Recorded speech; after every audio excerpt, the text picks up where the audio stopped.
अस्सलाम वालेकुम। Live with Adil Shahzeb के साथ मैं हूं आपका मेजबान। इंतखाबात से सिर्फ 8 दिन पहले साइफर केस में पीटीआई के बानी साबिक वजीर आजम इमरान खान और शाह महमूद कुरैशी को 10-10 साल कैद बामुशक्कत की सजा सुना दी गई है। अडियाला में कायम खुसूसी जो अदालत थी जेल में साइफर केस में बानी पीटीआई और शाह महमूद कुरैशी को सजा सुनाई। ऑफिशियल सीक्रेट एक्ट के तहत कायम खुसूसी अदालत के जज अब्बुल हसनात जुल्करनैन ने जुबानी मुख्तसर फैसला सुनाया। इस मौके पर इमरान खान और शाह महमूद ने बयान दिया कि हमारे वकला मौजूद नहीं, हम कैसे बयान रिकॉर्ड कराएंगे। जज अब्बुल हसनात ने बानी पीटीआई और साबिक फॉरेन मिनिस्टर से कहा कि आपके वकला हाजिर नहीं हो रहे, आपको स्टेट डिफेंस काउंसिल फराम की गई। वकला सफाई ने आपसे सवाल किया कि हम जरा कर लेते हैं, जिस पर जज ने वकला सफाई से कहा कि आपने मुझ पर अदम एतमाद किया। बाद अज़ां बानी पीटीआई का 342 का बयान कमरे अदालत में रिकॉर्ड किया गया, जिसमें उन्होंने कहा कि साइफर मेरे ऑफिस आया था लेकिन उसकी सिक्योरिटी की जिम्मेदारी मिलिट्री सेक्रेटरी की थी। इस हवाले से मिलिट्री सेक्रेटरी को इंक्वायरी का कहा था। उन्होंने बताया कि साइफर के बारे में कोई क्लू उन्हें नहीं मिला। 2 करोड़ 30 लाख वोटों से मुंतखब वजीर आजम को निकाला गया। मुंतखब वजीर आजम के खिलाफ साजिश में जनरल बाजवा और डोनाल्ड लू शामिल थे। हुसैन हक्कानी ने जनरल बाजवा के कहने पर मेरे खिलाफ लॉबिंग की। उन्होंने अपने बयान में मजीद कहा कि जनरल बाजवा से मुलाकात के लिए 3 रुकनी कमेटी बनाई, जिसमें असद उमर, शाह महमूद और परवेज खटक शामिल थे। जनरल बाजवा ने कमेटी को कहा कि अपनी सिम दुरुस्त करो वरना 12 साल के लिए अंदर जाओगे। रूस से वापस आया तो शाह महमूद कुरैशी ने मुझे साइफर पैगाम से आगाह किया। अदालत ने बानी पीटीआई का 30 का बयान रिकॉर्ड करने और मुख्तसर समाअत के बाद केस का फैसला सुनाते हुए कहा कि साइफर केस में शाह महमूद और इमरान खान को 10-10 साल कैद बामुशक्कत की सजा सुनाई जाती है। इमरान खान की सजा पर मियां नवाज शरीफ और मरियम नवाज ने क्या तबसरा किया, जरा देखिए। जैसे इसको इक्तदार जाता हुआ नजर आया, इसने पाकिस्तान पे हमला किया और पाकिस्तान पे हमला किया। नतीजा आज देख रहे हैं जो अदालत में आया है। मैं समझता हूं कि ये बहुत अफसोसनाक किरदार रहा है इनका और ऐसी घिनौनी साजिश की कि कौमी सलामती को भी दांव पे लगा दिया। नवाज शरीफ साहब ने इमरान के 10 साल पे किसी ने कोई मिठाई नहीं बांटी, हमने कोई खुशियां नहीं मनाई, उसका कोई मजाक नहीं था। उसने संगीन जुर्म किया था। जब उसने देखा कि उसका इक्तदार जा रहा था तो वजीर आजम होते हुए उसने एक झूठा कागज लहरा के कहा कि ये साइफर है, मेरे खिलाफ साजिश हुई है, झूठ बोला, कौमी सलामती से खेला। अब इमरान खान को सजा मिलने के बाद chairman PTI barrister Gohar Ali Khan का कहना था कि सजाए मौत भी सुना देते तो हम तैयार थे, हमारे कारकुन पुरअमन हैं। हम इसको कंडेम करते हैं जिस तरीके से उन्होंने ट्रायल चलाया है, लेकिन इंशाल्लाह अदालतें हमें रिलीफ देंगी। आप तहम्मुल बर्दाश्त का मुजाहरा करें। ये कंट्रोवर्शियल फैसला है। इस फैसले से साफ वाज़ेह है कि सब फैसला बायस है। न हम मायूस होंगे, न हम इश्तिआल में आएंगे।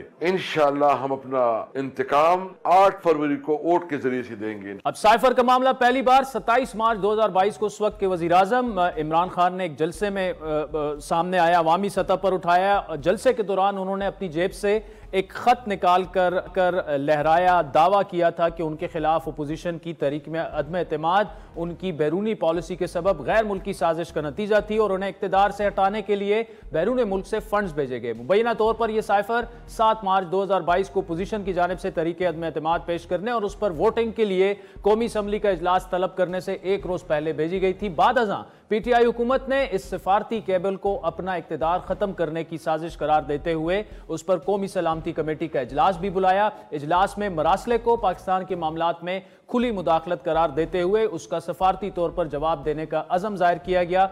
फिर 9 अप्रैल 2022 की रात कौमी असम्बली में उस वक्त के वजीर आजम इमरान खान के खिलाफ अपोजिशन की तहरीक अदम एतमाद 174 वोटों से कामयाब हुई, जिसके बाद इमरान खान मुल्क के वो पहले वजीर आजम बने जिनके खिलाफ अदम एतमाद की तहरीक कामयाब हुई। हुकूमत की तब्दीली के बाद शहबाज शरीफ जो है वो वजीर आजम बने और उनकी सरबराही में कौमी सलामती कमेटी का एक और इजलास हुआ, जिसके एलामिया में कहा गया कि कौमी सलामती कमेटी को आला तरीन सिक्योरिटी एजेंसियों ने दोबारा ये इतला दी है कि उन्हें किसी साजिश का कोई सबूत नहीं मिला। उस वक्त के DGISPR का यह कहना था कि हमारे लिए हैरान कौन था जब 27 मार्च में एक कागज का टुकड़ा लहराया गया और ड्रामाई अंदाज में ऐसा बयानिया बनाने की कोशिश की गई जिसका हकीकत से दूर तक कोई वास्ता नहीं था। हमारे लिए ये हैरान कौन था जब 27 मार्च इस्लामाबाद के जलसे में कागज का एक टुकड़ा लहराया गया और ड्रामाई अंदाज में एक ऐसा बयानिया देने की कोशिश की गई जिसका हकीकत से दूर दूर तक कोई वास्ता नहीं। 1 अक्टूबर 2022 को वफाकी काबीना ने इमरान खान और दीगर उनके पार्टी रहनुमाओं के खिलाफ ऑफिशियल सीक्रेट एक्ट के तहत फिर मुकदमा चलाने की मंजूरी दी और इस मामले की तहकीकात FIA के सुपुर्द हुई।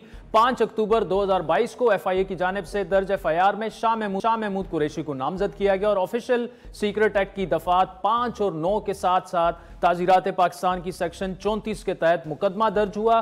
फिर 30 सितंबर 2023 को FIA ने अदालत में चालान पेश किया जिसमें मुबैना तौर पर इमरान खान और शाह महमूद कुरैशी को ऑफिशियल सीक्रेट एक्ट के सेक्शंस 5 और 9 के तहत साइफर का खुफिया मतन इफ्शा करने और साइफर खो देने के केस में मरकजी मुलजिम करार दे दिया था। FIA ने चालान में 27 गवाहान का हवाला दिया। मरकजी गवाह इमरान खान के करीबी साथी और उनके जो सेक्रेटरी भी थे उस वक्त आजम खान प्रिंसिपल सेक्रेटरी, उनसे पहले इमरान खान के खिलाफ FIA के सामने गवाही वो दे चुके थे। आजम खान ने अपने बयान में मुबैना तौर पर कहा था कि इमरान खान ने इस खुफिया दस्तावेज का इस्तेमाल अवाम की तवज्जो अदम एतमाद की तहरीक से हटाने के लिए किया जिसका वो उस वक्त बतौर वज़ीर आज़म सामना कर रहे थे। गुज़श्ता बरस 23 अक्टूबर को ऑफिशियल सीक्रेट एक्ट 1923 के तहत कायम खुसूसी अदालत ने इमरान खान और साबिक वज़ीर ख़ारजा शाह महमूद के खिलाफ साइफर केस में फर्द जुर्म आयद कर दी थी। 25 अक्टूबर को इमरान खान ने साइफर केस में फर्द जुर्म आयद करने की कार्रवाई इस्लामाबाद हाई कोर्ट में चैलेंज की और 21 नवंबर को इस्लामाबाद हाई कोर्ट ने साइफर केस में जारी जेल ट्रायल के खिलाफ इमरान खान की इंट्रा कोर्ट अपील मंजूर करते हुए जेल ट्रायल का 29 अगस्त का नोटिफिकेशन गैर कानूनी करार दिया। फिर 13 दिसंबर को साइफर केस में इमरान खान और शाह महमूद के खिलाफ फर्द जुर्म आयद कर दी गई थी। 23 जनवरी 2023 को खुसूसी अदालत में ज़ेर समाअत साइफर केस में इमरान खान और शाह महमूद कुरैशी के खिलाफ 25 गवाहान के बयानात कलमबंद हुए और गुज़श्ता रोज 29 जनवरी को खुसूसी अदालत में ज़ेर समाअत साइफर केस में रात गए तक जारी रहने वाली कार्रवाई के दौरान इमरान खान और शाह महमूद के खिलाफ 25 गवाहान के बयानात कलमबंद कर लिए गए थे। आज होने वाली समाअत के आगाज़ में मुल्जिमान ने बानी PTI और शाह महमूद को दफ़ा 342 का सवालनामा दिया गया जिस पर बानी PTI ने 342 के तहत अपना बयान अदालत में रिकॉर्ड कराया। बाद अज़ां साइफर केस में इमरान खान और शाह महमूद कुरैशी को 10-10 साल कैद बामुशक्कत की सजा सुनाई गई। आपको बताते चलें कि बानी PTI को यह दूसरी सजा सुनाई गई है। उन्हें गुज़श्ता साल 5 अगस्त को तोशाखाना केस में भी मुजरिम करार देते हुए 3 साल कैद की सजा सुनाई गई थी। बाद अज़ां इस्लामाबाद हाई कोर्ट ने उनकी सजा मुअत्तल कर दी थी लेकिन बाद में डिवीजन बेंच ने इमरान खान की सजा को मुअत्तल करने की दरख्वास्त मुस्तरद कर दी थी। अब तहरीक इंसाफ का मुस्तकबिल क्या होगा? इंतखाबात के आज का जो फैसला आया उसका इंतखाबात पर उसके क्या असरात होंगे और PTI के पास क्या अभी भी कोई ऑप्शंस मौजूद हैं? तफसीली गुफ्तगू करेंगे। हमारे साथ मौजूद हैं साबिक वज़ीर आज़म जनाब शाहिद खाकान अब्बासी साहब। अब्बासी साहब, thank you so much for joining अस। अब तो आप भी तकरीबन पूरे न्यूट्रल हो चुके हैं, इस मामले को आप कैसे देख रहे हैं? आप प्राइम मिनिस्टर रह चुके हैं, बहुत से साइफर से शायद आपने डील भी किया हो, क्या समझते हैं भाई साहब कि क्या हुआ क्या? देखिए, इसमें बहुत सबक है। मैं न्यूट्रल नहीं हूँ, मैं हमेशा से जो मेरी सोच होती है उसके मुताबिक बात कर देता हूँ, चाहे वो अच्छी लगे बुरी लगे। अब हकीकत ये है कि इमरान खान साहब प्राइम मिनिस्टर थे, उनका जो कंडक्ट रहा उस ऑफिस छोड़ने के बाद, जो कुछ उन्होंने किया आखिरी दिनों में, उसको वो डिफेंड नहीं कर सकते। एक उन्होंने पेट्रोल की 150 रुपये सस्ता बेचना शुरू कर दिया जो कि दुनिया में कोई मुल्क नहीं कर सकता, और मेरा ख्याल है करीबन 1.5-2 अरब डॉलर का नुकसान उससे हो गया। इसकी कोई जवाज़ नहीं है। फिर ये साइफर वाला लहराना शुरू कर दिया कि जी ये मेरे खिलाफ साजिश हो रही थी और उसकी बातें उन्होंने कहा जी मैंने रखा हुआ है और मेरे पास ये कागज़ मौजूद है। एडमिट किया कि मेरे पास कागज़ मौजूद है, लहराया जी। स्पीकर साहब जो हमारे से, उन्होंने कहा जी मैंने भी देखा है, कुछ और लोगों ने कहा जी हमने भी देखा है, फॉरेन मिनिस्टर ने भी कहा। तो उन्होंने जो उनकी सरकारी जो जिम्मेदारियाँ थीं, जो उन्होंने हलफ उठाया था बतौर वज़ीर आज़म या वज़ीर, उसकी उन्होंने वायलेशन की। अच्छा, आप समझते हैं हुई है वायलेशन? जी, मैं उस हद तक कि आप लहरा रहे हैं जी, आप एक सरकारी मामले को जिसकी हकीकत किसी को पता नहीं है, मतलब पॉलिटिकल गेन्स के लिए इस्तेमाल कर रहे हैं जी। और आपने ये महसूस नहीं किया कि आप उस हलफ की वायलेशन कर रहे हैं जो आपने उठाया था, और फिर उसकी सदाकत क्या है ये भी किसी को इल्म नहीं है। बल्कि जो कुछ उसके बाद मंजर-ए-आम पे आया है तो वो कोई बात भी दुरुस्त नहीं थी। अब ये जेल में डाला गया, ये ट्रायल शुरू हो गया। अब यहाँ पर कुछ मसाइल हैं मेरे लिए समझने में, क्योंकि हमने यही चीज़ बहुत से लोगों के साथ देखी है। इससे पहले भी वज़ीर-ए-आज़म रहे हैं, ज़ुल्फ़िकार अली भुट्टो के साथ भी हुआ, मियां नवाज शरीफ साहब के साथ भी हुआ, मेरे बेनज़ीर भुट्टो साहब के साथ भी, जरदारी साहब के साथ इस किस्म के मामलात हुए हैं। अब 2018 में एन इलेक्शन के दौरान तारीख पीछे करके मियां नवाज शरीफ साहब को कन्विक्ट किया गया जी, चंद दिन पहले ही हुआ था। क्या तारीख ने और अदालतों ने उस फैसले को कबूल किया? नहीं किया। आज हमें 6 साल बाद पता लगा कि जो फैसले गलत थे। अब यहां पर उजरत क्या थी? आप ट्रायल चलाते, बड़ा विजिबल ट्रायल चलाते, विटनेसेस पेश होते, उनकी बातचीत सुनी जाती, प्रेस में आती, लोग भी, क्योंकि ये पॉलिटिकल ट्रायल्स हैं। अब जो भी इसको रंग मर्जी देते हैं, ये पॉलिटिकल ट्रायल्स हैं।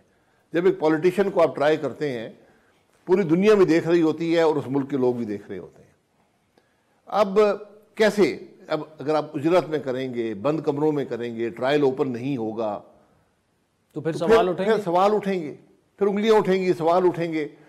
और फिर आज से चंद साल बाद, 1, 2, 3 साल के बाद पीलू में मामला जाएगा, वहां से वो कहेंगे जी ये सुकम था, ये सुकम था, ये सुकम था, ये देखे बगैर कि उसकी टेक्निकलिटी, उसकी हकायक क्या थे, टेक्निकलिटीज पर ये चीज़ डिफीट हो जाएगी। तो फिर हम कहेंगे जी आज इमरान खान को इंसाफ मिल गया। ठीक, शाहिद खाकान भाई साहब हमारे साथ मौजूद है। नाजरीन, इनसे इंटरेस्टिंग गुफ्तगू ब्रेक के बाद जारी रखें। वेलकम बैक नाज़रीन। साबिक वज़ीर-ए-आज़म शाहिद खाकान भाई साहब आज हमारे मेहमान हैं। क्रक्स साहब का यह भाई साहब के हल्फ की उसने खिलाफ वर्जी की है, लेकिन जो जिस तरह से ट्रायल चलाया गया उस पर सवालात उठ रहे हैं। अब इसमें एक सवाल है, एक और उसके मौके और महल पे इलेक्शन हो रहा है जी, आप 10 दिन इंतजार कर लें। मैं वही भाई साहब, मेरा आपसे एग्जैक्टली सवाल यही था कि मियां नवाज शरीफ साहब के साथ जो हुआ आज, वो सारी चीजें वो भी तारीख पीछे करके इलेक्शन के दरमियान में किया, ठीक है, लेकिन मियां साहब ने जो किया या इमरान खान साहब ने जो किया, उसकी नोयत में फर्क है? नहीं, बिल्कुल नोयत में फर्क है जी। उन पे इल्जाम था कि आपकी बेटे की एक स्टील मिल है, तो वो आपको वहां से रकम भेजते हैं, तो वो मलकियत आपकी बन गई, जिसका कोई जवाब नहीं था।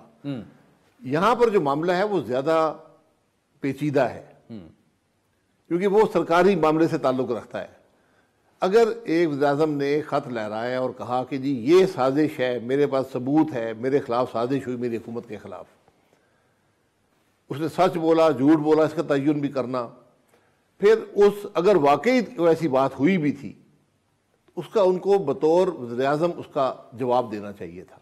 उस मुल्क को या उस शख्स को जिसने भी वो साजिश की, उनको ये हक नहीं था कि निकलने के बाद, जब मामला उनके बस से बाहर था, कुछ कर नहीं सकते थे, अगली हुकूमत आ चुकी थी, उस वक्त वो उसको सियासी मकासद के लिए इस्तेमाल करते। खराबी यहाँ पर पैदा होती है। हकीकत का मुझे इल्म नहीं है कि वो किसी ने कहा कि नहीं कहा। जो हमने सुना है, तो जो लोगों ने कहा कि कोई ऐसी बात नहीं थी, ऐसे साइफर आते रहते हैं। और जहाँ तक मेरी नॉलेज है, इस साइफर को वज़ारत ख़ारजा ने इतना अहम नहीं समझा था कि हम वज़ीर-ए-आज़म को भेजें। अच्छा, ये वज़ीर-ए-आज़म साहब के कहने पे, जो मैंने पढ़ा है अखबारों में, जो बातें सुनी हैं, वज़ीर-ए-आज़म साहब ने मंगवाया ये साइफर, वरना सैकड़ों साइफर आते हैं हर रोज़। उसमें से जो वज़ारत ख़ारजा समझती है कि वज़ीर-ए-आज़म के नोटिस में बात आनी चाहिए, उनको भेजते हैं। इस बात को इतना अहम नहीं शायद समझा गया था, लेकिन वो हक़ाइक़ एक तरफ रह गए। जिस तरह आपने उसके साथ उसको इस्तेमाल करने की कोशिश की, मसला वहाँ से पैदा होता है कि आपने सीक्रेट्स की वायलेशन की या नहीं की, इस पर अदालत ने फैसला करना। ठीक है। अब भाई साहब, आप खुद भी प्राइम मिनिस्टर रह चुके हैं, इस किस्म के अगर साइफर आप कह रहे हैं इतना इंपॉर्टेंट नहीं था, शायद नहीं उन्हें समझा गया, लेकिन जब प्राइम मिनिस्टर के पास साइफर आ जाता है तो उसकी कितनी कॉपीज होती हैं? वो फॉरेन मिनिस्टर के पास भी फिर जाता है और एक फॉरेन मिनिस्ट्री में पड़ी होती है वो कॉपी? नहीं, मुझे इसका याद नहीं है, लेकिन हर कॉपी जो आती है वो नंबर्ड होती है और आपको वापस देनी होती है। अच्छा, काबीना के कागजात भी जो होते हैं वो सीक्रेट तो नहीं होते, वो कॉन्फिडेंशियल होते हैं, कुछ सीक्रेट होते हैं, वो भी नंबर्ड होते हैं, आपको वापस देने पड़ते हैं ईसीसी के। तो ये एक निज़ाम बना हुआ है, उसकी वायलेशन आपको नहीं करनी चाहिए। साइफर की ज़्यादा एम्फेसिस होता है क्योंकि वो एक सीक्रेट कोड के ज़रिए आता है, फिर उसको डिसाइफर किया जाता है, फिर पेश किया जाता है। ठीक, तो उसकी बड़ी लिमिटेड कॉपीज और नंबर्ड कॉपीज होती हैं। अच्छा, अब भाई साहब आपको इमरान खान साहब फ्यूचर में कम बैक करते देख, मतलब पाकिस्तान में तो हमने देखा कि कोई पॉलिटिकल पार्टी या लीडर जो है जितनी भी कोई कोशिश करे वो ख़त्म नहीं हो सकते। भुट्टो साहब का आज भी नाम चलता है, लेकिन जिस तरह से तहरीक इंसाफ बनी, जिस तरह से उसमें फिर हवा भरी गई और लोग जिस तरह से तितर बितर हो गए, आपको लगता है कि तहरीक इंसाफ कम बैक कर सकेगी फ्यूचर में? देखिए, ये तो वक्त बताएगा, और इसमें ज़्यादा जो बात है वो दूसरी जमातों के कंडक्ट की है कि वो क्या डिलीवर करते हैं, वो कैसे गवर्न करते हैं, उनका रवैया क्या होता है। ये बिल्कुल जैसे आपने कहा एक हकीकत है कि जो पॉलिटिकल आदमी है उसको सिर्फ अवाम ही ख़त्म कर सकते हैं, किसी और ज़रिए से ख़त्म नहीं होता। जुल्फ़िकार अली भुट्टो को फांसी दे दी गई, आज भी वोट जुल्फ़िकार अली भुट्टो के नाम पे आता है जी। तो ये एक हकीकत है। अच्छा, मुझे दूसरा ये बताइएगा, मौजूदा इलेक्शंस में आप तो बिल्कुल ही उससे दूर हैं, लेकिन पीटीआई उस तरह से उनका तो बल्ले का निशान भी चला गया और उम्मीदवार जो हैं कुछ मौजूद हैं कुछ नहीं, मतलब वो मोमेंटम अभी तक उनका बन नहीं पाया। पंजाब में आप समझते हैं कि पीपल्स पार्टी रिप्लेस कर पाएगी तहरीक इंसाफ को? नहीं, मेरा नहीं ख्याल कोई भी जमात दूसरी जमात को रिप्लेस कर सकती है। पीटीआई का यकीनन एक वोट बैंक मौजूद है, वो कितना बड़ा है लेकिन ये वो एंटी नवाज शरीफ वोट है ना, जो कि पीपल्स जरूरी पार्टी नहीं का। है, जरूरी अच्छा, नहीं है, उस जमात का अपना भी वोट है, वो इक़्तिदार में भी रहे हैं, उन्होंने इक़्तिदार हासिल भी किया है, चाहे जैसे भी किया हो इक़्तिदार हासिल कर लिया जी। वो रिसानी साहब की बात है, डिग्री होती है इक़्तिदार था उनके पास तो वो उन्होंने हासिल कर लिया, यकीनन एक वोट बैंक है। और वो जो 16 महीने की कोलिशन गवर्नमेंट थी उसकी नॉन परफॉर्मेंस से वो वोट बैंक बढ़ गया। ठीक, लोगों ने 3 साल 8 महीने के जो इमरान खान साहब की नाकामी थी उनको भूल गए और उन नाकामियों को भी उस हुकूमत के ज़िम्मे ठहरा दिया। ये सोच है अवाम की, तो उससे यकीनन यानी अगर मैं आपके साथ नहीं होऊंगा तो मैं दूसरे के साथ होऊंगा, वो इमरान खान साहब के उसमें पीटीआई के वोट बैंक में ऐड हो गया। ठीक, अब इलेक्शन अगर फेयर होते हैं, और ये एक बड़ा सवाल उठता जा रहा है कि क्या इलेक्शन फेयर है नहीं है, ये वक्त बताएगा। चीफ इलेक्शन कमीशन साहब की बड़ी जिम्मेदारी है कि अगर ये इलेक्शन इन पर उंगली उठ गई, मुतनाज़ा हो गए, आपको बहुत मुश्किलात का सामना होगा। अच्छा, मुल्क को मुश्किलात का सामना। अब भाई साहब आपकी एक स्टेटेड पोजीशन है कि ये इंतखाबात जो हैं ये हमारे मसाइल का हल नहीं है। जी बिल्कुल, पिछले आप तकरीबन 2 साल से आप ये कह रहे हैं। फॉर एग्जाम्पल, अगर तो सिंपल मेजॉरिटी एक पार्टी ले लेती है फिर मसाइल थोड़े बहुत कम हो जाएंगे, और अगर स्प्लिट मैंडेट आता है तो क्या मसाइल उससे ज़्यादा कम होंगे? क्या आपको नज़र क्या आ रहा है? आप सारी सीटें एक जमात को दे दें, कुछ नहीं कर पाएगी। कैपेसिटी नहीं है और एक्सेप्टेबिलिटी आज निज़ाम की नहीं है। आज मसला ये हो गया, सब इक़्तिदार में रह चुके हैं, आज किसी के पास नैरेटिव किसी के पास नहीं है, बात कहने को कुछ नहीं है किसी के पास, सिर्फ इल्ज़ामात आज भी एक दूसरे पे। लोग अब ये नहीं सुनना चाहते, लोग अपने मसाइल का हल चाहते हैं, लोग मुल्क की तरक्की चाहते हैं, अपनी फलाह चाहते हैं, तो वो जमातें नहीं दे पाएंगी। निज़ाम में इतनी दुरुस्तगी की ज़रूरत है, इतने रिफॉर्म की ज़रूरत है, आज किसी एक जमात के बस की बात नहीं है। आज मेरा ज़ाती ख्याल ये है कि एक रीजनेबली स्ट्रॉन्ग कोलिशन, यानी उसमें जो बड़ा पार्टनर हो उसके पास आधी सीटें कम से कम हो, उस जो वोटें उनके पास हैं कि वो कुछ अपने आप को असर्ट कर सके, कोलिशन गवर्नमेंट ही आपको बेहतर नताइज दे सकेगी। अच्छा, क्योंकि जो आज हालात हैं मुल्क के सियासी, उसमें मुझे कोई जमात भी अक्सरियत लेती नज़र नहीं आती, और अगर किसी ने अक्सरियत हासिल कर ली तो वो यकीनन मसनूई होगी। अच्छा, मैं उसको कम से कम मेरा तज्जिया ये है कि कोई जमात भी अक्सरियत लेने के काबिल नहीं, और जिसने अक्सरियत ली वो मसनूई होगी, वो मुतनाज़ा होगी। अच्छा, वो जब अब नज़र आता है कि नहीं ले सकती कोई जमात, तो अगर वो ले ली तो फिर मतलब कि दिलवाई गई है। शाहिद खकान अबाई साहब, thank you so much for joining अस। नाज़रीन, वक्त चाहता है एक ब्रेक बाद एतजाज़ अहसन साहब मारूफ लॉयर हैं, पीपल्स पार्टी से उनकी एफिलिएशन भी है, उनसे गुफ्तगू करेंगे, तफसीली गुफ्तगू। वेलकम बैक नाज़रीन। ब्रेक से पहले शाहिद खकान अब्बासी की तफसीली गुफ्तगू आपने सुनी। इस वक्त मुल्क के सीनियर और मारूफ लॉयर एतजाज़ अहसन साहब हमारे साथ मौजूद हैं। एतजाज़ साहब, पहले तो साइफर केस का फैसला आ चुका है, कैसे देख रहे हैं आप इस फैसले को? फैसला बिल्कुल इंसाफ का कत्ल है, बिल्कुल कत्ल है। ये तो इस जैसा फैसला लग़्व फैसला कभी सुना ही नहीं, और उससे पहले लग़्व फैसले से पहले जो लग़्व कार्रवाई हुई है, कभी दुनिया में आपने सुना है कोई मुकदमा हो जिसमें इंसाफ हो और उसमें मुखालिफ जब पार्टी के वकील फरीक के वकील को कहा जाए कि आप मेरी वकालत करें और मेरी जानिब से एक जिरा करें? सारा डिफेंस पुट होता है जिरा में, सारा डिफेंस जितना भी मेरी सफाई में जो कुछ मैंने कहना है वो अदालत में मैं जिरा के ज़रिए कहता हूँ और वो बताता हूँ। अब उनसे ना मशवरा हुआ है, ना उनसे इंस्ट्रक्शन हुई है, ना मुल्ज़मान दोनों से किसी में से इजाज़त दी है। उन्होंने इसको ये पता नहीं, खबर नहीं जज साहब को क्या हुआ है। इसके बाद वो फैसला ही किस तरह दे सकते हैं कि ये किस तौर किस असूल के तहत मेरे मुखालिफ को वकील को मेरी जानिब से जिरा करने, और फिर जिरा क्लोज कर दी। उसके बाद वो जो वकला है मुल्ज़मान के वो खड़े रहे, वो कहते रहे कि जी हमें पूछने दें, हमें करने दें कार्रवाई, लेकिन जज साहब ने उनके मुखालिफ वकला को कहा कि वो करें जिरा। एक तो इसकी इतनी शदीद और संगीन ज़ख्म कभी किसी अदालत ने किसी ट्रायल में नहीं लगाया होगा। ये अनथिंकेबल है, इसका सोचा ही नहीं जा सकता, गुमान में ही नहीं लाया जा सकता। फिर जो इन्होंने जल्दी की है, 16 घंटे की कार्रवाई करके, क्या इतना मजबूरी थी कि आपने फरवरी के आगाज़ से पहले ये फैसला सुनाना है? इसके पीछे तो कोई लगता है कि 8 फरवरी को ये लोग समझें, उनको यकीन हो जाए कि इमरान खान और शाह महमूद कुरैशी तो अगले 10 साल नहीं आते फील्ड में। मेरे ख्याल में ये फैसला पहली पेशी पे हाई कोर्ट में सस्पेंड होगा, पहली पेशी में, इसी बात पे कि ये वकला को किस तरह आपने दिया है इख्तियार के वो अपने मुखालिफ पार्टी की तरफ से वो पेश हो। फिर शाह महमूद की तो कम अज़ कम जो इतला मिली है उसकी तो एक आखिरी स्टेटमेंट होती है वकील की, आखिरी वो 342 की स्टेटमेंट होती है। वो उसके 342 342 सेक्शन है ज़ाब्ता फौजदारी का, उस शिक के तहत उसकी जिरा ही नहीं हुई। ये ट्रायल किस तरह ख़त्म हो सकता है? उसकी जिरा ही, उसको बयान देने का, मुल्ज़िम को अपनी सफाई में बयान देने का मौका ही नहीं दिया गया।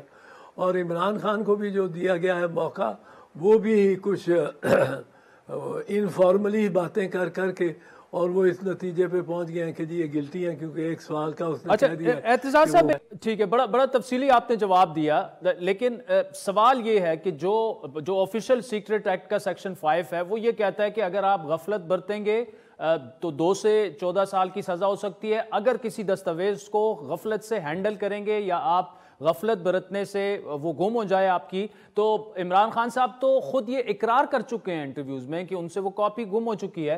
तो ठीक है, ट्रायल पर सवालात उठ सकते हैं, लेकिन क्या आप समझते हैं कि सेक्शन 5 ऑफिशियल सीक्रेट एक्ट जो है ये यहाँ लागू होता है और उन्होंने अपने हल्फ की खिलाफ वर्जी की थी? मैं तो इस डॉक्यूमेंट को सीक्रेट डॉक्यूमेंट मानता ही नहीं हूँ। मैं अपनी कॉरेस्पॉन्डेंस में आप देखें, कोई सरकारी फाइल देख ले, उसमें से अगर 100 सफ़े की फाइल है, 80 सफ़ों पे वैसे ही रूटीन में ही लिखा होता है कॉन्फिडेंशियल।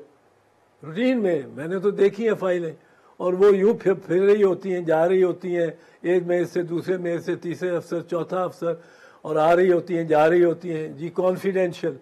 अब आप कॉन्फिडेंशियल या साइफर लैंग्वेज में एक चीज़ को डाल दें, अपनी शॉपिंग लिस्ट को डाल दें, तो वो साइफर हो जाएगी, वो कॉन्फिडेंशियल हो जाएगी, क्लासिफाइड हो जाएगी, पहली बात।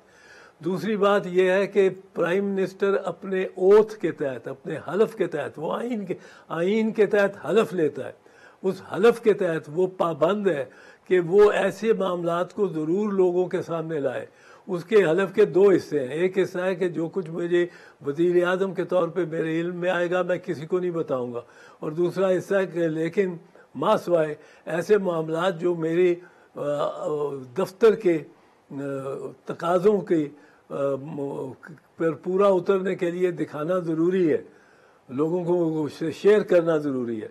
अब आपकी सरहद पे 400 टैंक आके खड़े हो जाए और आप कहें कि जी ये हमने आवाम को नहीं बताना, और आवाम को तो बताना लाजिम है कि भाई दुश्मन यहाँ तक आ गया, या किसी ने साजिश ये की है, या कोई बाहर की गवर्नमेंट कह रही है कि इसको हटाओ।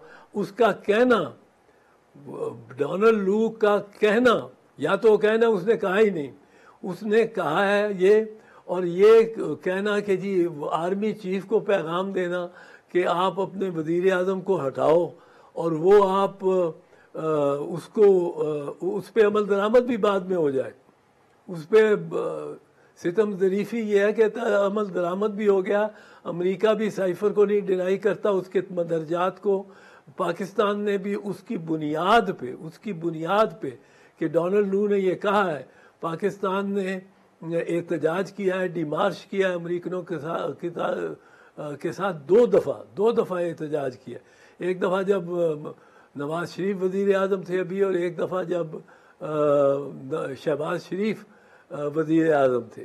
तो इमरान खान, एक दफ़ा इमरान खान जब वज़ीर आज़म था और एक दफ़ा जब शहबाज शरीफ वज़ीर आज़म था।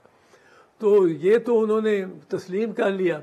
अब उसके बाद मुझे कोई बताए कि कैसे ये ड्यूटी है वज़ीर आज़म की कि वो इस मामले को बिल्कुल खुफिया रखे कि अमेरिकन ने, किसी ने ऐसी बात की। अमेरिकन लॉ के तहत, अमेरिकन ज्यूरिसडिक्शन में, अमेरिका में तो हो सकता है ऐसा हो कि हमने ये कहा है, हमारे सफ़ीर ने या आला ओहदेदार ने पाकिस्तान के सफ़ीर को ये कहा है, तो इसलिए वो हम नहीं चाहते कि ये पता लगे, इसको खुफिया रखना चाहते हैं। पर पाकिस्तान में किस तरह वो खुफिया रखा जा सकता है, क्यों रखा जा सकता है?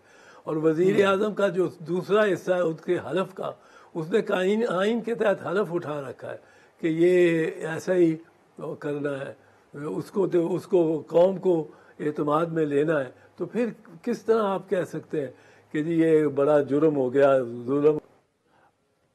अच्छा एतजाज साहब, एक तो एम्बेसडर असद मजीद की स्टेटमेंट या आजम खान के जो बयानात हैं, मुस्तकबिल में ये मामला अगर आगे बढ़ता है तो क्या ये बयानात इमरान खान के खिलाफ जा सकते हैं? और दूसरा ये कि आपने फरमाया कि साजिश कामयाब हो गई, अदम एतमाद आ गई, तो उस वक्त तो पीपल्स पार्टी भी फिर क्या ये मतलब लिया जाए कि इस साजिश का हिस्सा थी? नहीं, ये तो हर एमएनए या हर पार्टी तो हिस्सा नहीं हो जाती ना। जो अपोजिशन की पार्टीज हैं वो कोशिश करती रहती हैं कि ये उसको, गवर्नमेंट को और प्राइम मिनिस्टर के खिलाफ वोट ऑफ नो कॉन्फिडेंस आए, अदम एतमाद की तहरीक आए और वो कामयाब हो। उसमें हर एमएनए या हर पार्टी, कोalition की पार्टी तो नहीं बीच में आ जाती, पर जब इस पे कोई तो होगा जो बेनिफिशरी है। शहबाज शरीफ उसके बाद वज़ीर आज़म बना है, उनके बारे में ये ज़रा तस्दीक से कहा जा सकता है। पर ये जो चीज़ है, इसको आप एक बात को, मेरी बात को, मेरे मौक़िफ़ को ज़रा समझें। मेरे मौक़िफ़ में ये मामला ही नहीं है कि ये साइबर जो है ये कोई सीक्रेट डॉक्यूमेंट या क्लासिफाइड डॉक्यूमेंट था। मैं उसके लिए कि उस पर क्लासिफाइड लिख गया है, या ये इससे नहीं होता। उसके असल कंटेंट्स को, मंदरजात को देखना है आपने, क्या ये सीक्रेट रहने चाहिए हैं या रहने चाहिए। अगर सीक्रेट रहें भी तो इनको क्या सीक्रेट रहना चाहिए या आवाम से शेयर करना चाहिए। अब ये चीज़ असल चीज़ है। इसके बाद अब वो, अगर मिसाल के तौर पे मैंने जैसे अर्ज़ किया कि वो शॉपिंग लिस्ट है और वो भेज दीजिए, जो आम ग्रोसरी शॉपिंग होती है वो लिस्ट है और वो आपने भेज दी है एम्बेसडर ने अपनी एम्बेसी को, अपने फॉरेन ऑफिस को कि ये फर्नीचर, ये फर्नीचर मुझे चाहिए एम्बेसी में, तो वो क्लासिफाइड हो जाएगा उसी वजह, सिर्फ इसी वजह से। ये क्लासिफाइड होने के लिए, खुफिया मालूमात होने के लिए ज़रूरी है कि वो ऐसा हो जिससे, जो वाक़ईतन खुफिया रहना चाहिए। ये तो बताना चाहिए, इसका तो पता लगना चाहिए आवाम को कि क्या हो रहा है, क्या मोहल्लात में किस तरह की तदबीरें हो रही हैं, वज़ीर आज़म को हटाने की, और उसको आपने उसके नतीजे में बल्कि हटा भी दिया, वो भी साबित कर दिया आपने। सुप्रीम कोर्ट भी आ गया 12 बजे बेंच, एक पार्लियामेंट हाउस, और वो जो थी प्रिजनर्स वैन भी पहुंच गई। ये किसने क्या कुछ किया? तो मेरा क्या मानना यह है कि साइफर में ये जो सो कॉल्ड साइफर है इसमें कुछ नहीं है, लेकिन अब अगर ये बेज़रर है मिसाल के तौर पे, तो अब ये कितनी देर आज़म खान की जेब में रहा, कितनी देर ये फॉरेन मिनिस्टर के दराज में रहा, कितनी देर प्राइम मिनिस्टर के हाथ में रहा, ये तो अगर छप जाता किसी बड़े अखबार में के फ्रंट पेज पे कोई छपवा देता इसको, तो और वो उसकी 3 लाख 4 लाख कापियाँ बिक गई होती, तो तब भी ये कोई जुर्म नहीं बनता। क्योंकि देखना पहले चीज़ है कि इसमें कौन सी चीज़ है जो आपने आवाम से खुफिया रखनी है। जब आप तस्लीम कर रहे हैं कि ये वाक़या हुआ है, अगर तो वाक़या ना हुआ होता, डोनाल्ड लू ने ये ना कहा होता, और ये बना दिया होता, ये जो उसका वाक़या है, जो मंदरज जो कंटेंट्स हैं साइफर के, वो बनावटी होते, फिर आप कह सकते थे कि ये एक साजिश है और ये एक बड़ा उसको जाके वेव करना क्राउड में ये बड़ा गलत है, इस पर मुकदमा बन जाना चाहिए था। ये तो इस तरह तो नहीं होता। अवाम के को कॉन्फिडेंस में लेना इस ऐसे मामले में तो फ़र्ज था वज़ीर आज़म का। तो देखना कॉन्टेंट्स को, उसकी तरफ कोई बात जाता ही नहीं है।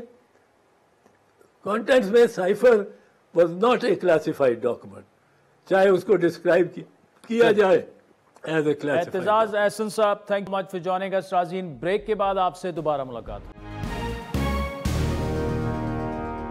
Welcome back राज़ीन। ब्रेक से पहले शाहिद खाकान अबाई साहब और एतजाज एहसन साहब की तफसीली गुफ्तगू आपने सुनी। इस वक्त पाकिस्तान के नामवर और सीनियर लॉयर हाफिज़ एहसन साहब हमारे साथ मौजूद है। हाफिज़ साहब बहुत शुक्रिया। एतराज़ात उठ रहे हैं फैसले पर कि उजलत में फ़ैसला किया गया, इंसाफ होता नज़र आना चाहिए ये, और जेल में ट्रायल की गई, क्यों पब्लिक नहीं थी? एक तो आपका फ़ैसले पर ओपिनियन क्या है? बिस्मिल्लाहिर्रहमानिर्रहीम। आदिल, इस फैसले के 3 एस्पेक्ट्स हैं। एक इसका एस्पेक्ट है आपके जो नेशनल सिक्योरिटी मैयर्स हैं या मैटर्स हैं उनसे रिलेटेड है। दूसरा इसके अंदर इसका एक लीगल एस्पेक्ट आता है, और तीसरा इसके अंदर एक प्रोसीजरल एस्पेक्ट आता है। अब जो पहला इसका एस्पेक्ट देखा जाए तो साइफर की बुनियाद जो बनी थी, जो 7 मार्च की एक मीटिंग थी, उस मीटिंग के अंदर जिस शख्स ने पाकिस्तान के अंदर साइफर भेजा वो असद मजीद थे, और असद मजीद ने पहली दफ़ा डिस्क्लोज़ किया कि उस साइफर के कंटेंट्स क्या थे, और उस कंटेंट्स के अंदर जो फॉर्मर प्राइम मिनिस्टर कहते आए हैं, चूँकि उनका बुनियादी नैरेटिव ये था कि उस जो मेरे पास ये डॉक्यूमेंट्स आया जो उन्होंने 27 मार्च को पब्लिकली इस तरह लहराया, उसके अंदर उन्होंने कहा कि एक मैसेज आया है कि जिसके अंदर थ्रेट भी है और जिसके अंदर कॉन्स्पिरेसी भी है, और उसके अंदर एक रिजीम चेंज की बात की गई। अब ये 2 चीज़ें जो थी वो ना आपकी नेशनल सिक्योरिटी की जो मीटिंग्स हुई पहली हुई जो उन्हीं के दौर के अंदर प्रिजाइड किया गया, और इसको भी किया गया, उसके अंदर भी आपने देखा कि ना उन्होंने कहा कि इसके अंदर ये आपका थ्रेट है और ना कॉन्स्पिरेसी है, और फिर जब शहबाज शरीफ साहब के दौर के अंदर हुई तो उसके अंदर भी कहा गया। अब वो चूंकि एक नैरेटिव जो पॉलिटिकल बिल्ट किया गया और चलते चलाते जब उस क्लाइमेक्स पे पहुंचा, तो अगस्त 2022 के अंदर जब इसके अंदर एक कंप्लेंट्स फाइल हुई और इन्वेस्टिगेशंस आई फिर आए, और इसके 4 इंपॉर्टेंट आदमी थे इस सारे एक्सरसाइज के। एक असद मजीद जो आपके एम्बेसडर थे, एक उसके अंदर आपके थे जो फॉरेन सेक्रेटरी सुहेल महमूद थे, और तीसरे उसके अंदर आजम खान थे, और तीनों ये थे कि जो प्राइम मिनिस्टर के और फॉरेन सेक्रेटरी के ट्रस्ट वर्दी आदमी थे। अब उसके अंदर जब ये चीज आई तो जब कोर्ट ऑफ लॉ के अंदर एविडेंस आई, उस चीज को छोड़ दें कि जो उन्होंने FIA के सामने स्टेटमेंट्स दी, ये चीज आई, इन 3 की जो विटनेसेस की क्रेडिबिलिटी के बाद जो है जब अदालत के अंदर आई गई, तो जब आजम खान की स्टेटमेंट आई तो उस वक्त आपने देखा होगा और आपने सुना भी होगा उस चीज के अंदर कि फॉर्मर प्राइम मिनिस्टर ने कहा कि इसका जो ओथ है वो कुरान पाक पे लिया जाए। अच्छा। और उस शख्स ने कुरान पाक पे ओथ लेके कहा कि जी ये साइफर जो था इसके मुतालिक जो मीटिंग हुई थी उस मीटिंग के अंदर इसको प्ले अप की बात थी, और वो जो आपने ऑडियो आपने सुना होगा कि उस ऑडियो के अंदर भी उसका जिक्र था। दूसरा कहा गया कि मैंने प्राइम मिनिस्टर को साइफर दिया और वो साइफर जो था मुझे वापस नहीं किया गया। अब दूसरा जो इसका स्टेटमेंट था वो था असद मजीद का। असद मजीद साहब ने उसके अंदर ये कहा कि जो मैंने साइफर भिजवाया था उसके अंदर ना कॉन्स्पिरेसी थी ना उसके अंदर थ्रेट्स था। और तीसरा जो था सुहेल महमूद की स्टेटमेंट ये थी, वो ये इसके अंदर आया कि जी साइफर का जो कंटेंट्स था या जो भी चीज़ थी हमने भिजवाई वो फॉरेन ऑफिस के अंदर वो रिसीव नहीं आई। अब इस सारे कॉन्टेक्स्ट के अंदर देखा जाए तो जो वो पॉलिटिकल नैरेटिव था उसके साथ साथ एक एडमिशन भी था, और एडमिशन अभी तक चलता आ रहा है। और जब इस्लामाबाद हाई कोर्ट का केस भी किया गया क्वाशमेंट के लिए, वहां पे भी कहा गया कि हमें आर्टिकल 248 की इम्यूनिटी जो है वो हासिल है। अब ये है कि सेक्शन 5 या सेक्शन 9 के कंटेंट क्या है। अब सेक्शन 5 या 9 के कंटेंट जो 1923 से चलते आ रहे हैं, और ये कहा गया कि जी 2023 के अंदर इसके अंदर अमेंडमेंट्स की गई है। ये 5-9 के अमेंडमेंट, उसके अंदर ये था कि अगर कोई ऐसा शख्स जो पाकिस्तान का पब्लिक ऑफिस होल्डर है, अगर कोई इंफॉर्मेशन विदहोल्ड करता है, उसको पास ऑन करता है जो लॉ उसे अथोराइज नहीं करता, तो उसके खिलाफ चार्ज किया जा सकता है और उसकी सजा जो है वो 2 साल से लेकर सजा। हाफिज साहब, इसमें एक सवाल है, देखें अभी शायद खाकान साहब ने का जो पॉइंट ऑफ व्यू है ना, वही सवाल मैं आपके सामने रखता हूँ। वो कहते हैं कि इमरान खान ने अपने हल्फ की खिलाफ वर्जी की। जी जी, वो खुद साबिक वजीर आजम रह चुके हैं, एडमिशन किया है ना, ठीक है वो एडमिशन, लेकिन वो ये कह रहे हैं कि इलेक्शन से चंद दिन पहले इस तरह का फैसला आना, मतलब इतनी उजलत क्या थी, वेट कर लेते। जिस तरह नवाज शरीफ साहब को 18 के इलेक्शन से पहले किया गया, तो एक इंप्रेशन ये जा रहा है, तो इलेक्शंस पर सवालिया निशान उठ रहे हैं। ये जो बाज़ाहिर जो गलतियां नजर आ रही हैं वो अवॉइड नहीं की जा सकती? नहीं, वो अवॉइड की, मैं आपको बताऊं उसके अंदर ये है कि आपने देखा कि 2 दफा इस केस के अंदर चार्ज फ्रेम किया गया। एक दफा हुआ इस्लामाबाद हाई कोर्ट के अंदर गया, वो रिवर्स आया, फिर दोबारा उसके अंदर गया, फिर प्रोसीडिंग जो है वो वापस गई। अब ये है कि जो मैं ये समझता हूं कि इस केस के अंदर जो प्रॉब्लम आई या जो चीज़ आई जिसके अंदर एक्यूज का बिल्कुल राइट है कि 340 के अंदर अपना काउंसिल अपॉइंट करे, क्रॉस एग्जामिन करे, लेकिन उसके साथ साथ ये है कि वो कोर्ट प्रोसीडिंग्स को भी चलाए। जब आपके 9 लॉयर्स आप चेंज करें, आप जज आके बैठा रहे, आप अपने लॉयर्स को ही ना लेके आए और उसके बाद आप ये कहें कि जी हमें आप, और देखें कि जब उन्होंने 540 सीआरपीसी के लिए स्टेट काउंसिल्स अपॉइंट किए उस चीज़ के अंदर, तो इनका काम यह था डिफेंस का कि जी मेरे काउंसिल्स आ गए हैं, ये क्रॉस एग्जामिनेशन करेंगे, और क्रॉस एग्जामिनेशन के लिए जज ये कह ही नहीं सकता कि जी आप इसको 10 मिनट में करें या आप इसको 10 दिन के अंदर करें। उसको उन्होंने किया ये कि उन्होंने जज के ऊपर मिसट्रस्ट कर दिया। तो जब आपने जज के ऊपर मिसट्रस्ट कर दिया तो जज ने ये कहा कि जी मैं आपकी इस मिसट्रस्ट की जो एप्लीकेशन है वो नहीं मानता। तो जब आप मिसट्रस्ट कर दें तो फिर आप किस तरह एक्सपेक्ट करते हैं कि जी वो ट्रायल जो है उसी तरह, उन्होंने कहा कि फिर 540 के नीचे। हाँ, एक और चीज उसके अंदर है, वो ये है कि इस चीज को अगर ट्रायल जो था वो अगर थोड़ा सा और टाइम दे देता और उनके काउंसल्स को कहता कि आप क्रॉस एग्जामिन करें और उसके बाद 342 की स्टेटमेंट या प्रॉपर आर्ग्यूमेंट्स आते तो ये चीज़ हो जानी चाहिए। अब इसके अंदर जो अगली चीज़ आएगी वो ये आएगी कि आपके पास एक चीज़ आ गई, अब इसके खिलाफ जो अपील जो है वो हाई कोर्ट के अंदर जाएगी, और अगर हाई कोर्ट के अंदर इसी एडमिशन पे रहे जिस तरह पहली तरह कहा गया है, या उसके अंदर ये कहा गया कि हमारा पॉलिटिकल नैरेटिव वे वो आगे जाएगा और ड्यू प्रोसेस ऑफ लॉ या राइट ऑफ क्रॉस एग्जामिनेशन, या ये कहा गया कि केस को खत्म किया जाए, अगर इसी चीज पे रहे तो ये जजमेंट स्टैंड करेगी। लेकिन अगर ये कहा गया कि हमें वो मौका दिया जाना चाहिए, हम क्रॉस एग्जामिनेशन करना चाहते हैं, तो ये एक अच्छा केस है कि इसको रिमांड होकर वापस अदालत की तरफ आएगा और उसी पॉइंट से शुरू होगा जहां पे इन्होंने 4 गवाह जो थे वो क्रॉस एग्जामिन किए। लेकिन एक इस चीज के अंदर इंपॉर्टेंट है, वो ये है कि जो सुप्रीम कोर्ट ऑफ पाकिस्तान की ऑब्जर्वेशन की बुनियाद के ऊपर जो बेल ग्रांट की गई थी, जिसके अंदर कहा गया था कि ये 5-2 का केस बनता है, उसके अंदर वो बात ये थी कि जी अगर इसके अंदर कोई एविडेंस जो है वो कोई ऐसी आ जाए तो वो एविडेंस के बाद जो है अदालत ये फैसला करेगी कि 5-3 का करके सजा 10 साल है, 14 साल है, ये 2 साल से। अच्छा, मुझे तो वो मेरा ख्याल है कि एविडेंस जो है वो रिकॉर्ड पे आ गई। हाई कोर्ट जो है वो तो ट्रायल कोर्ट को दोबारा ये केस रेफर कर सकती है कि जी आप दोबारा से इन मामलों बिल्कुल कर सकते हैं, और इसमें सुप्रीम कोर्ट ऑफ पाकिस्तान की बेशुमार आदिल जजमेंट्स हैं। उसके अंदर ये है कि नहीं, लेकिन इसमें तो 2 दफा ऑलरेडी रिट्रायल नहीं, वो तो 2 दफा गया था, वो उस बुनियाद पे गया था कि जी ट्रायल जो है वो जेल इन ट्रायल किया जा रहा है या उसको ट्रायल इन कैमरा किया जा रहा है, तो उसके अंदर वो एक जो है वो ओपननेस आनी चाहिए, और उस बुनियाद के ऊपर गया था। अब अगर रिमांड वाली सिचुएशन आएगी और अगर इसको पॉलिटिकल नैरेटिव की बजाय लीगल नैरेटिव पे गए तो अदालत ये कहेगी, और बहुत सारी जजमेंट है सुप्रीम कोर्ट ऑफ पाकिस्तान की इसके अंदर, कि अगर एक एक्यूज ये कहे कि मेरी मर्जी के काउंसिल के मुताबिक जो है मुझे क्रॉस एग्जामिन नहीं दिया गया, क्योंकि आदिल हर केस के अंदर 4 क्रिमिनल के इंपॉर्टेंट है। नंबर 1, आपके ऊपर चार्ज फ्रेम होना, प्रोसिक्यूशन का विटनेस के तौर पर आना, आपका क्रॉस एग्जामिनेशन करना एज ए डिफेंस, फिर आपका 342 की स्टेटमेंट, और अगर आप चाहें तो आपको विटनेस ला सकते हैं और फिर उसके ऊपर आपकी फाइनल आर्गूमेंट्स और फिर अदालत फैसला करती है। तो अगर ये चीज़ इस तरह साबित की जाती है कि जी हमारे पार्ट पे कोई डिले नहीं था, हमने जो लॉयर्स चेंज किए हैं वो सिर्फ इसलिए किए थे कि हम बेस्ट अपने लॉयर्स लेके आना चाहते थे, हम कोर्ट के साथ कोऑपरेट करेंगे और उसके अंदर ऑब्स्ट्रक्शन नहीं करेंगे, हमें अपनी मर्जी के मुताबिक जो है अपना लॉयर करने के क्रॉस एग्जामिन करना चाहिए, तो supreme court of Pakistan generally in चीजों को कंसीडर करती है। अच्छा। और वो जो ट्रायल है या कन्विक्शन है सेट असाइड करके रिमांड कर देती है। ये बताइएगा हाफिज साहब कि इस्लामाबाद हाई कोर्ट जो कितना टाइम इस पे लिया जा सकता है, मतलब इलेक्शन से पहले कुछ हो नहीं, सकता है? देखना अब तो ये है कि डिपेंड ये है कि अगर इसकी अब जजमेंट आएगी, जजमेंट को ये चैलेंज करेंगे, चैलेंज करने के बाद ये उसकी सस्पेंशन मांगेंगे और फिर उसके बाद अगर तो ये मेरिट्स पे जाके बात करेंगे तो फिर शायद ये अपील काफ़ी अरसा बाद लगे, सिर्फ सस्पेंशन लगे। अगर ये इसके अंदर ये आया कि जी सिर्फ हमारा आर्टिकल 10A की वायलेशन है, ड्यू प्रोसेस नहीं है, हमें मौका दिया जाए, हम क्रॉस एग्जामिनेशन करना चाहते हैं, तो अदालत ये कहेगी कि ठीक है आप चले जाएं, और मेरा ख्याल है कि ये शायद 1 या 2 पेशी के अंदर वापस जा सकता है। अच्छा। बट इंपॉर्टेंट इस चीज के अंदर यह है कि क्या वो एविडेंस या उसके ऊपर प्राइम मिनिस्टर का 342 का स्टेटमेंट, और अभी भी बड़ी इंपॉर्टेंट आएगी कि अभी उन्होंने 342 के अंदर क्या जवाब दिए। 36 क्वेश्चंस आए और 2 क्वेश्चन बड़े इंपॉर्टेंट होते हैं। नंबर 1 कि आपके खिलाफ केस क्यों रजिस्टर्ड किया गया और इस केस के मुतालिक आपका डिफेंस क्या है, ये 2 बड़े इंपॉर्टेंट। अगर इन दोनों केसेस के अंदर फॉर्मर प्राइम मिनिस्टर ने एडमिट कर लिया कि जी वो साइफर था, मैंने उसको किया है और मेरी जो इम्यूनिटी थी और उस इम्यूनिटी का जो आर्टिकल 248 के अंदर एक्सेप्शंस के अंदर नहीं लेके आए, तो मेरा नहीं ख्याल कि ये जजमेंट जो है रिवर्स हो जाए। अच्छा। लेकिन अगर सिर्फ क्रॉस एग्जामिनेशन की हद तक गए तो मुमकिन है कि इसके रिवर्सल की तरफ आ जाए, क्योंकि आपका जो सेक्शन 5 है, ये सेक्शन 9 है, वो डिस्क्लोजर पे बात करता है, ये रिटेंशन ऑफ डॉक्यूमेंट पे बात। अभी भी देखें कि जब वो ट्रायल के एंड पे आया और 342 की स्टेटमेंट आई